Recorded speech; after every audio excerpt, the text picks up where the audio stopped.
2024 চনৰ নিৰ্বাচনৰ আগত আমি বিৰোধী সকলো ৰাজনৈতিক শক্তি একত্ৰিত হৈছিলোঁ আৰু আমি বিৰোধী ঐক্য মঞ্চৰ অসমৰ নামেৰে আমি নামাকৰণ কৰিছিলোঁ। এটা সময়ত 10টা আৰু 11টা বিৰোধী শক্তি একলগ হোৱা ৰাজনৈতিক দলসমূহ এটা সময়ত 16টালৈকে বিৰোধী ৰাজনৈতিক শক্তি বৃদ্ধি হৈছে।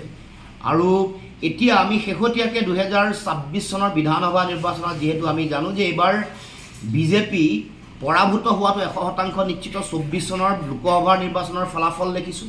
শেহতীয়াকৈ সমগ্ৰ অসমত মুখ্যমন্ত্ৰীৰ কাম কাজ দেখিছোঁ। চাৰিওফালে এতিয়া তেওঁৰ অক্ষমতা ওলাইছে। তেওঁ শেহতীয়াকৈ যিবোৰ ডিপাৰ্টমেণ্টত ধন আবণ্টন হৈছিল সেইবোৰ ঘূৰাই ৰাজকোষত জমা কৰিবৰ কাৰণে কালি এখন জাননী প্ৰকাশ কৰিছে। তাৰ মানে মুখ্যমন্ত্ৰী হিমন্ত বিশ্ব শৰ্মা তেওঁৰ অক্ষমতা, তেওঁৰ অকমন্যতা দিনে দিনে প্ৰতিফলিত হৈছে। আৰু 2026 চনৰ বিধানসভা নিৰ্বাচনত যে এইবাৰ বিজেপি হাৰিব এই কথাটো 100% নিশ্চিত। সেইকাৰণে আমি বিৰোধী ঐক্য মঞ্চ অসমৰ নামটো আমি সলনি কৰিবৰ কাৰণে নতুন চিন্তা, নতুন উদ্যম, নতুন পৰিকল্পনাৰে আমি আগবাঢ়ি যাবৰ কাৰণে সিদ্ধান্ত গ্ৰহণ কৰিছোঁ।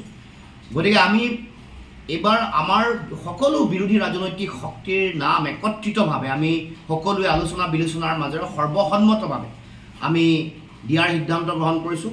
নতুন নাম হ'ব অসম সন্মিলিত মৰ্চা।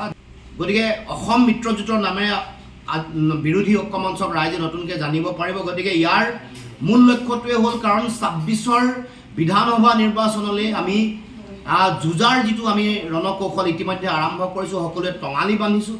গতিকে নতুন চিন্তা, নতুন উদ্যম, নতুন লক্ষ্য আৰু নতুন শক্তিৰে এইবাৰ অসম সন্মিলিত মৰ্চা অৰ্থাৎ অসম মিত্ৰজোঁটে আমি যুঁজিবৰ কাৰণে আমি চিন্তা চৰ্চা কৰিছোঁ। আৰু 26ত অসম সন্মিলিত মৰ্চা তথা অসম মিত্ৰজোঁটৰ চৰকাৰ অহাটো 100% নিশ্চিত। অসম মিত্ৰজোঁটেৰে আমি পঞ্চায়ত নিৰ্বাচনতো অংশগ্ৰহণ কৰিম, আলোচনা বিলোচনা হ'ব।